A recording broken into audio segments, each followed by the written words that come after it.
الحمد لله رب العالمين والصلاة والسلام على سيد المرسلين أما بعد فأعوذ بالله من الشيطان الرجيم بسم الله الرحمن الرحيم والصلاة والسلام عليك يا رسول الله وعلى آلك وأصحابك يا حبيب الله الصلاة والسلام عليك يا نبي الله وعلى آلك وأصحابك يا نور الله۔ فرمان مصطفیٰ صلی اللہ علیہ وسلم ہے کہ جو بندہ مجھ پر ایک مرتبہ درود پڑھتا ہے اللہ تعالیٰ اس پر 10 رحمتیں نازل فرماتا ہے۔ صلو علی الحبیب صلی اللہ تعالی علی محمد صلی اللہ علیہ وسلم۔ درود پاک کی فضیلت بہت زیادہ ہے، لہٰذا چلتے پھرتے اٹھتے بیٹھتے درود پاک ہمیں پڑھ لینا چاہیے۔ ایک مرتبہ مل کر اور درود پاک پڑھ لیجئے۔ صلو علی الحبیب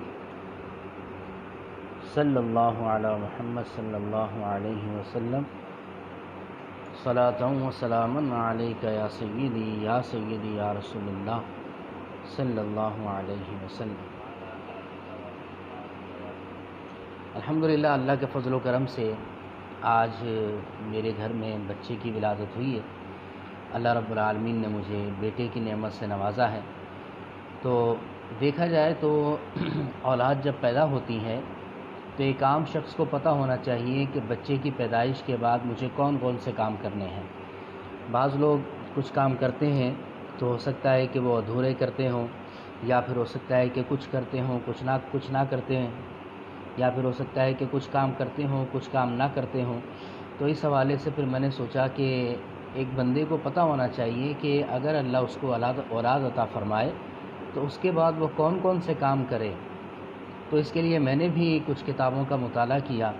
زیادہ تر مواد مجھے الحمدللہ جو مکتبۃ المدینہ کی کتاب ہے تربیت اولاد اس میں سے ملا، اور مزید بھی کچھ کتابوں کو دیکھا۔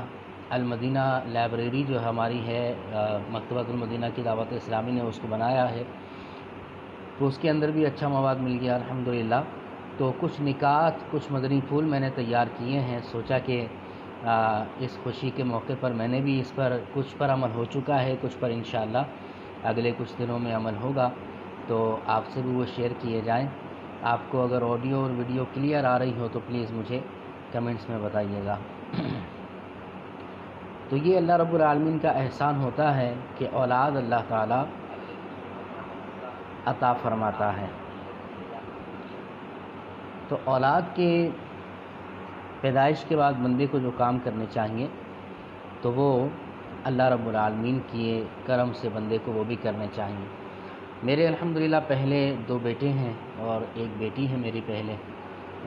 بڑے بیٹے کا نام محمد سائم رضا اتاری ہے، اس سے جو چھوٹا بیٹا ہے اس کا نام محمد حسان رضا اتاری ہے، اور اس سے چھوٹی پھر میری بیٹی ہے ابیحہ فاطمہ اتاریہ۔ اور ابھی یہ میرا جو اللہ رب العالمین نے چوتھی اولاد عطا فرمائی بیٹا ہے، اس کا نام اللہ کی رحمت سے کچھ نہ کچھ رکھنا ہے۔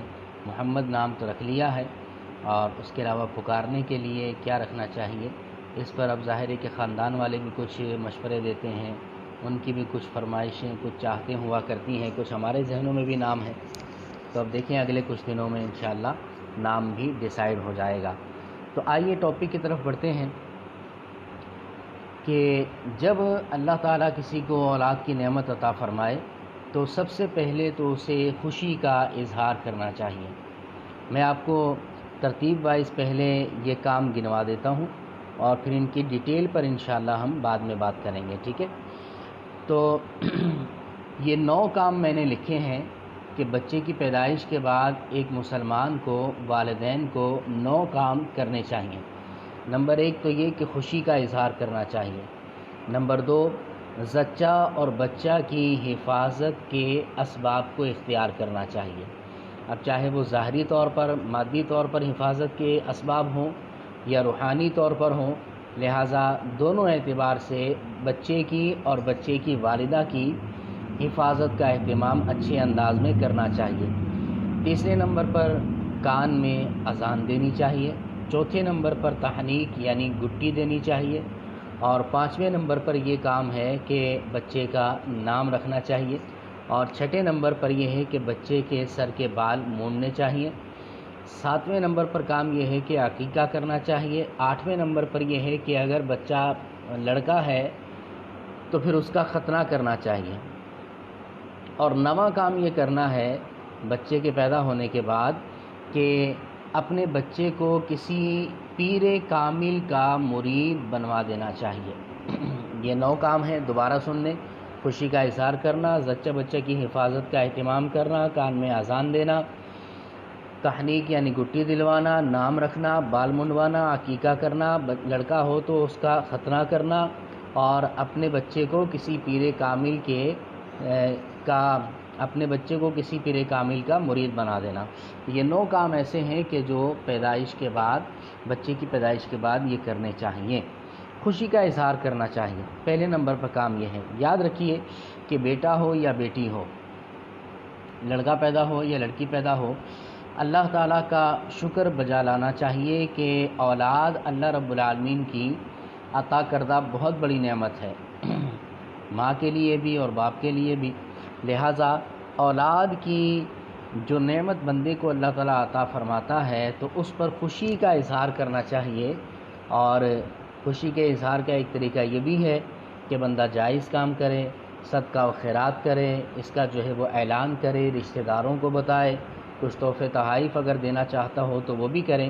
بہرحال ہر جائز طریقے سے جیسا وہ چاہے تو خوشی کا اظہار کرنا چاہیے کہ یہ کام بڑا مستحب ہے اور اس پر اللہ نے چاہا تو بڑا ثواب ملے گا۔ لہٰذا اب اگر لڑکا پیدا ہو تو اس میں بھی خوشی ہونی چاہیے، لڑکی ہو تو اس پر بھی خوشی ہونی چاہیے۔ بعض لوگ جو ہے وہ لڑکی کے پیدا ہونے پر، بیٹی کے پیدا ہونے پر خوشی نہیں کرتے، حالانکہ یہ اسلامی طور طریقہ نہیں ہے۔ اسلامی طریقہ یہ ہے کہ لڑکی ہو تو بیٹی ہو تو وہ رحمت ہوا کرتی ہے، اور اس کی بھی بڑی فضیلت احادیث طیبہ کے اندر بیان کی گئی ہیں، لہٰذا اس پر بھی خوشی منانی چاہیے۔ چند احادیث میں آپ کو بیٹی کی ولادت کے بارے میں بیان کرتا ہوں۔ حضرت نبید بن شریط رضی اللہ تعالیٰ عنہ روایت کرتے ہیں کہ حضور پاک صلی اللہ علیہ وسلم نے فرمایا، جب کسی کے ہاں لڑکی پیدا ہوتی ہے تو اللہ تعالیٰ اس کے گھر فرشتوں کو بھیجتا ہے جو آ کر کہتے ہیں کہ اے گھر والو تم پر سلامتی ہو۔ پھر فرشتے اس بچی کو اپنے پروں کے سائے میں لے لیتے ہیں اور اس کے سر پر ہاتھ پھیرتے ہوئے کہتے ہیں کہ یہ ایک ناتواں اور کمزور جان ہے جو ایک ناتواں سے پیدا ہوئی ہے۔ جو شخص اس ناتواں جان کی پرورش کی ذمہ داری لے گا تو قیامت تک مدد خدا اس کے شامل حال رہے گی۔ بہت پیاری حدیث مبارک، مجمع الزوائد کی یہ حدیث مبارک ہے، یہ آپ نے سماعت کی ہے۔ ایک اور حدیث پاک میں حضور علیہ السلام نے فرمایا، بیٹیوں کو برا مت کہو، میں بھی بیٹیوں والا ہوں۔ سبحان اللہ۔ حضور نے فرمایا بیٹیوں کو برا مت کہو کہ میں بھی بیٹیوں والا ہوں، بے شک بیٹیاں تو بہت محبت کرنے والیاں، غم گسار اور بہت زیادہ مہربان ہوا کرتی ہیں۔ سبحان اللہ، یہ بیٹیوں کی فضیلت۔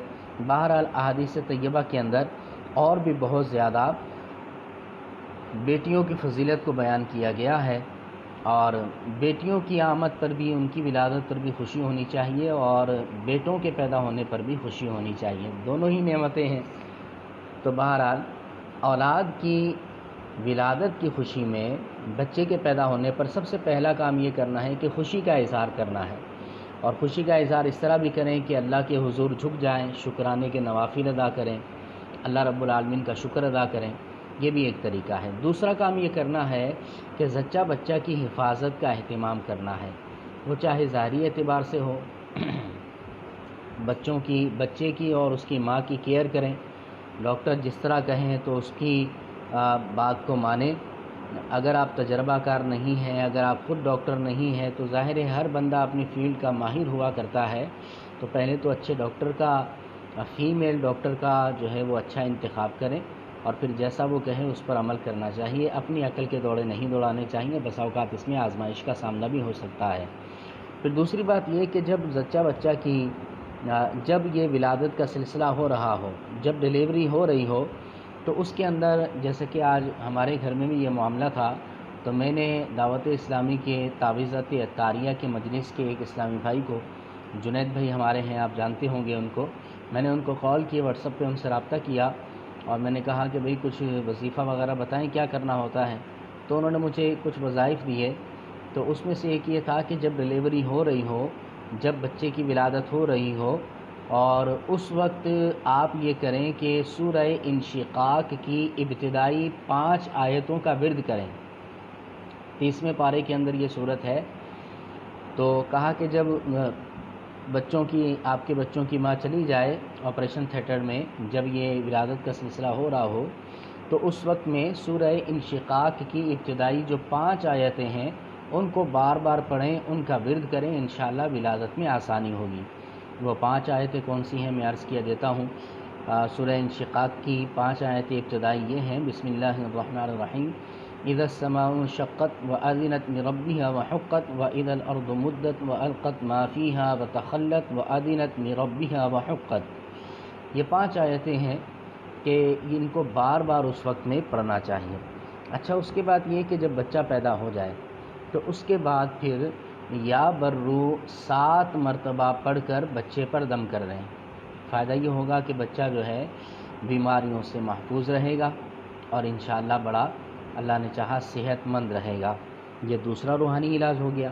اور اس کے بعد پھر ایک جو ہے وہ یہ تربیت اولاد کے اندر وظیفہ لکھا ہے کہ لا الہ الا اللہ، لا الہ الا اللہ کسی کاغذ پر 55 بار لکھ کر یا لکھوا کر حسب ضرورت تعویذ کی طرح تہہ کر کے موم جامہ یا پلاسٹک کوٹنگ کروا کر کپڑے یا ریگزین یا چمڑے میں سی کر حاملہ گلے میں پہن لے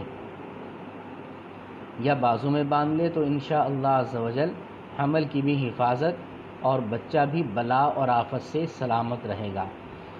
دوسرا یہ لکھا ہے کہ اگر لا الہ الا اللہ 55 بار اول آخر ایک بار درود شریف پڑھ کر پانی پر دم کر کے رکھ لیں اور بچہ پیدا ہوتے ہی بچے کے منہ پر لگا دیں تو انشاءاللہ عز و جل بچہ ذہین ہوگا اور بچوں کو ہونے والی بیماریوں سے بچہ محفوظ رہے گا. اگر یہی پڑھ کر زیتون کے تیل پر دم کر کے بچے کے جسم پر نرمی کے ساتھ مل دیا جائے تو بے حد مفید ہے. انشاءاللہ کیڑے مکوڑے اور دیگر موذی جانور بچے سے دور رہیں گے.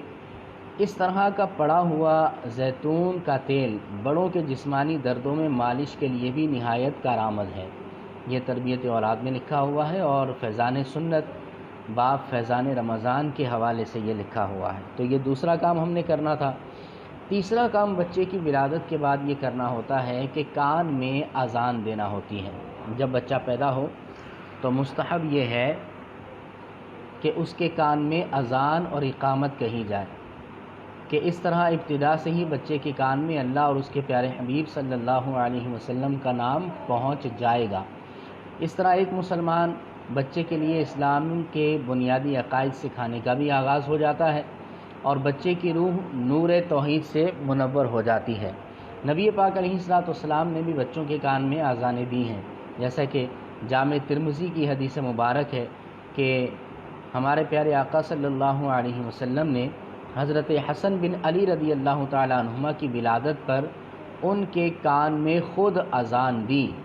حضرت نافع رضی اللہ تعالی عنہ کہتے ہیں کہ جب حضرت سیدتنا فاطمہ رضی اللہ تعالی عنہ کہ ہاں سیدنا حسن بن علی رضی اللہ تعالی عنہما کی ولادت ہوئی تو میں نے اللہ کے محبوب صلی اللہ علیہ وسلم کو ان کے کان میں نماز والی اذان دیتے ہوئے دیکھا. یہ حدیث جامع ترمذی کی ہے. بچے کے کان میں اذان کہنے سے انشاءاللہ بلائیں بھی دور ہوں گے. چنانچہ حضرت سیدنا حسین بن علی سید الشہداء اس حدیث کے راوی ہیں.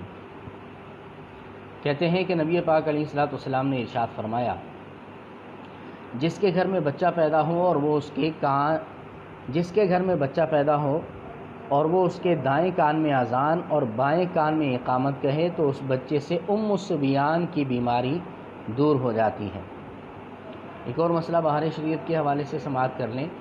بہتر یہ ہے کہ داہنے کان میں 4 مرتبہ اذان دی جائے اور بائیں کان میں 3 مرتبہ اقامت کہی جائے، لیکن اگر کوئی ایک بار بھی کہہ لیتا ہے تو بھی درست ہے، غلط نہ ہوگا.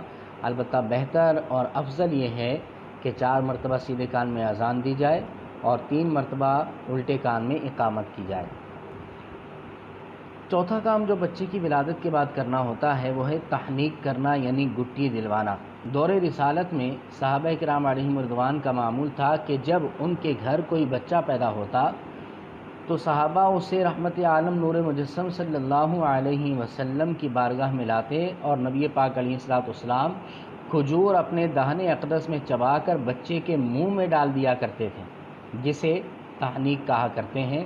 یوں بچے کو لعاب دہن مصطفیٰ صلی اللہ علیہ وسلم کی برکتیں حاصل ہو جایا کرتی تھیں۔ چنانچہ حضرت سیدتنا عائشہ صدیقہ رضی اللہ تعالی عنہ سے روایت ہے کہ لوگ اپنے بچوں کو تاجدار رسالت صلی اللہ علیہ وسلم کی بارگاہ اقدس میں لایا کرتے تھے تو آپ علیہ الصلوۃ والسلام ان کے لیے خیر و برکت کی دعا فرماتے اور تحنیک فرمایا کرتے تھے۔ یہ مسلم شریف کی حدیث مبارک ہے۔ اسی طرح حضرت سیدتنا اسماء بنت سیدنا ابو بکر صدیق رضی اللہ تعالی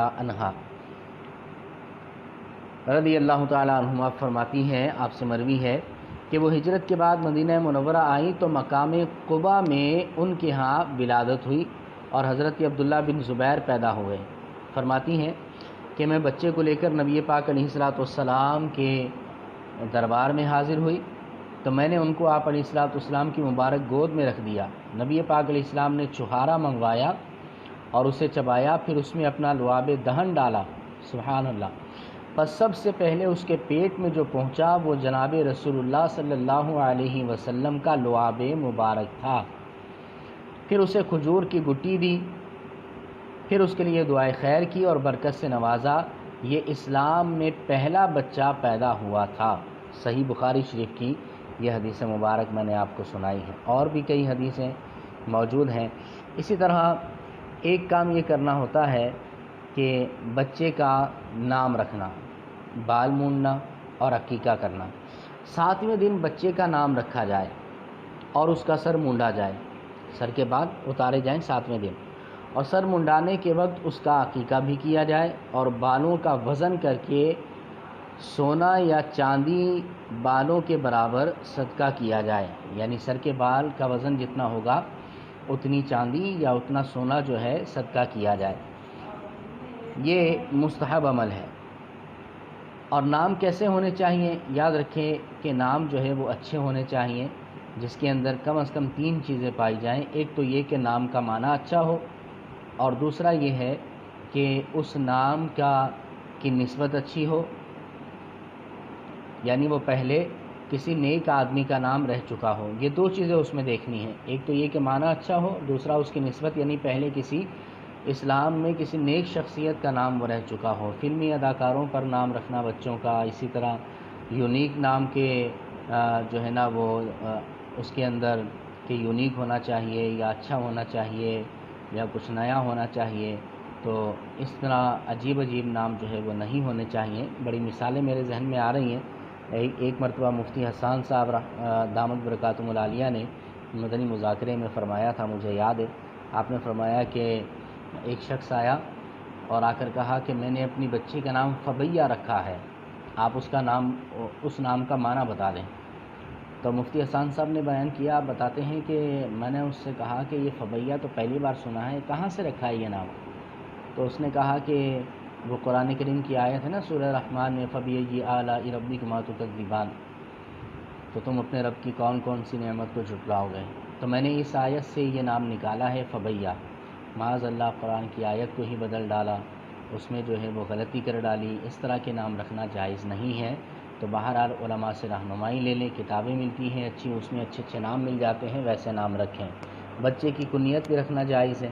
حصول برکت کے لیے بزرگوں کی نسبت سے کنیت رکھنا بہتر ہے، مثلا ابو تراب رکھ لیں، ابو ہریرہ رکھ لیں، ٹھیک ہے۔ اس کے علاوہ اور بھی کافی معروف ہیں۔ نبی پاک علیہ الصلوۃ والسلام نے ایک اور مقام پر ارشاد فرمایا کہ اپنے بچوں کی کنیت رکھنے میں جلدی کرو، کہیں ان کے برے القابات نہ پڑ جائیں۔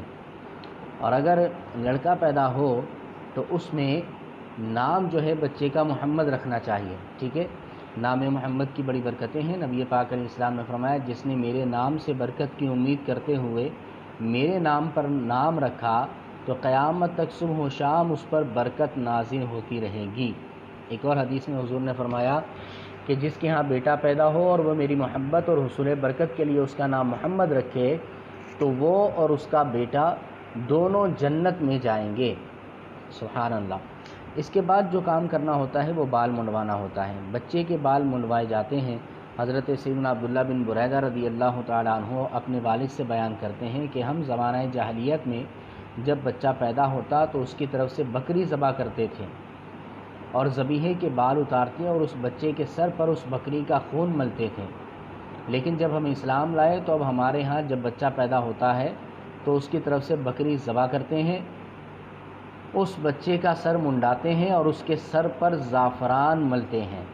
حضرت سیدتنا عائشہ صدیقہ رضی اللہ تعالیٰ عنہ بیان کرتی ہیں، آپ کہتی ہیں کہ زمانہ جاہلیت میں لوگوں کا یہ دستور تھا، یہ ان کے درمیان رواج تھا کہ جب وہ بچے کا عقیقہ کرتے تو روئی کے ایک پھائی میں عقیقے کے جانور کا خون بھر لیتے، یعنی روئی کے اندر جو ہے وہ خون جانور کا بھر لیا کرتے تھے۔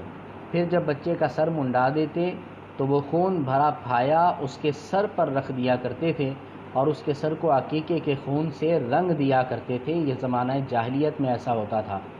آپ کہتی ہیں کہ یہ ایک جاہلانہ رسم تھی، اسلام سے اس کا کوئی تعلق نہیں ہے۔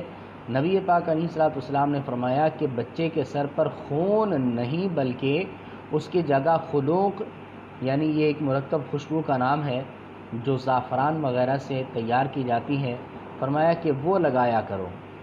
تو لہٰذا سر پر زعفران لگایا جائے اور بالوں کو منڈوایا جائے، یہ بھی بچے کی پیدائش کے بعد ایک کام ہے۔ بچے کے پیدا ہونے کے بعد عقیقہ بھی کرنا چاہیے۔ بچے کی پیدائش اس کے والدین اور خاندان کے لیے مسرت و شادمانی کا سبب ہوا کرتی ہے۔ بارگاہ الہی میں اس نعمت کے شکر کا اسلامی طریقہ یہ ہے کہ بطور شکرانہ جانور کو ذبح کیا جائے، اسی کو عقیقہ کہتے ہیں اور یہ مستحب عمل ہے۔ نبی پاک علیہ الصلوۃ والسلام کو فرماتے ہوئے سنا ہے، حضور علیہ السلام نے فرمایا ہے کہ بچے کے ساتھ عقیقہ ہے، اس کی طرف سے خون بہاؤ اور اس سے اذیت کو ہٹاؤ۔ عقیقے کے لیے 7واں دن بہتر ہے، جیسا کہ سیدنا امام حسن بصری رضی اللہ تعالیٰ عنہ نے حضرت سیدنا سمرہ رضی اللہ تعالیٰ عنہ سے روایت کی ہے کہ سرکار والا تبار صلی اللہ علیہ وسلم نے فرمایا، لڑکا اپنے عقیقے کے بدلے رہن رکھا ہوا ہوتا ہے، 7ویں روز اس کی طرف سے جانور ذبح کیا جائے، اس کا نام رکھا جائے اور اس کا سر مونڈا جائے۔ یہ جامع ترمذی کی حدیث مبارک ہے۔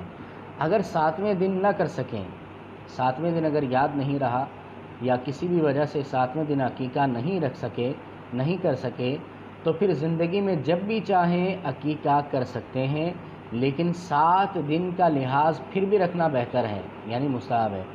اور اسے یاد رکھنے کا طریقہ یہ ہے کہ جس دن بچہ پیدا ہوا اس سے پہلے والا دن جب بھی آئے گا تو وہ 7واں ہی کہلائے گا۔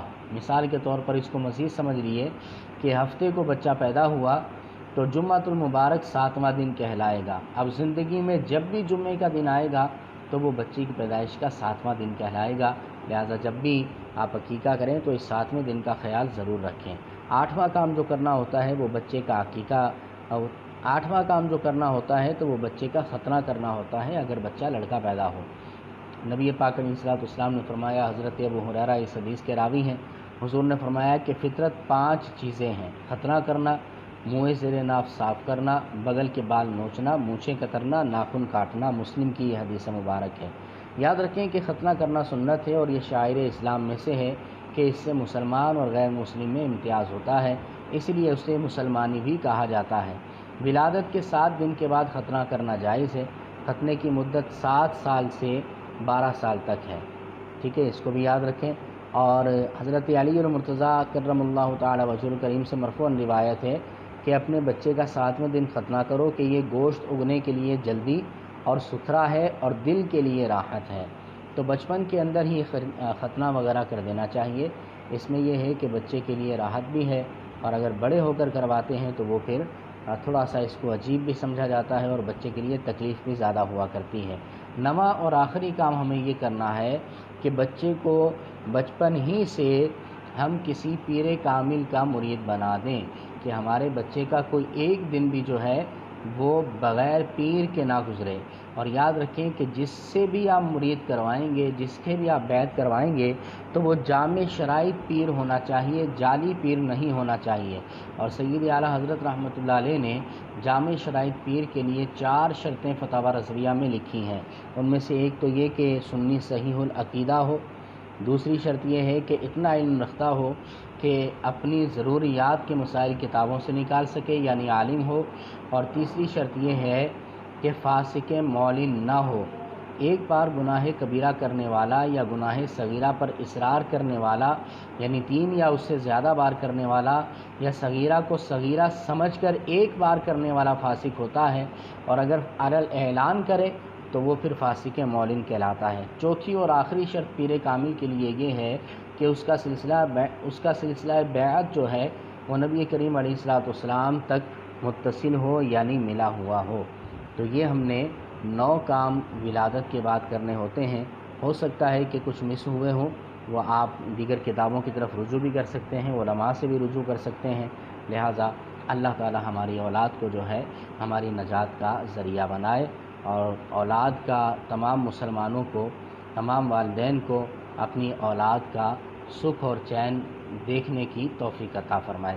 آپ کے کچھ کمنٹس بھی ہیں، آئیے میں آپ کے کچھ کمنٹس بھی پڑھ لیتا ہوں۔ درود پاک پڑھیے، صلو علی الحبیب صلی اللہ علی محمد صلی اللہ علیہ وسلم۔ محمد اسامہ بھائی ہیں، کہتے ہیں کہ عمران بھائی آپ کو بہت بہت مبارک ہو۔ جی خیر مبارک، جزاک اللہ خیرہ۔ ٹھیک ہے جی، ایک اور نے مبارکباد دی ہے جی، خیر مبارک، ماشاءاللہ سبحان اللہ۔ السلام علیکم ورحمۃ اللہ وبرکاتہ۔ ادریس بھائی سلام کر رہے ہیں، ادریس بھائی وعلیکم السلام ورحمۃ اللہ وبرکاتہ۔ اسی طرح آفتاب بھائی نے بھی مبارکباد دی ہے، آفتاب بھائی خیر مبارک۔ اور عثمان حفیظ بھائی نے مبارکباد دی ہے، عثمان بھائی خیر مبارک، جزاک اللہ خیرہ۔ آصف علی بھائی نے بھی بڑا پیارا اسٹیکر بھیجا ہے، عثمان حفیظ بھائی نے بھی، اور اسی طرح پھر نیچے آصف بھائی نے زیادہ بھیجے ہیں، ادریس بھائی نے بھی آخر میں بھیجا ہے۔ تو آپ تمام بھائیوں کی، تمام اسلامی بھائیوں کی نیک تمناؤں کا بہت بہت شکریہ۔ دعاؤں میں مجھے، میری فیملی کو ضرور یاد رکھیے گا۔ اللہ تعالیٰ مجھے، میری اولاد کو دعوت اسلامی پر استقامت عطا فرمائے، مرتے دم تک شیخ طریقت امیر اہل سنت کی غلامی عطا فرمائے، اور آپ کی غلامی میں ہی اللہ تعالیٰ موت عطا فرمائے، کل روز قیامت انہی کے صدقے میں جنت جانا توفیق عطا فرمائے، اور دعوت اسلامی میں اللہ تعالیٰ ہمیں ہمیشہ رہنے کی، تا دم آخر رہنے کی توفیق عطا فرمائے، اور دعوت اسلامی کے اصولوں پر عمل کرنے کی توفیق عطا فرمائے۔ دعا میں یاد رکھیے گا۔ جزاکم اللہ خیرہ۔ صلو علی الحبیب صلی اللہ تعالی علی محمد صلی اللہ علیہ وسلم۔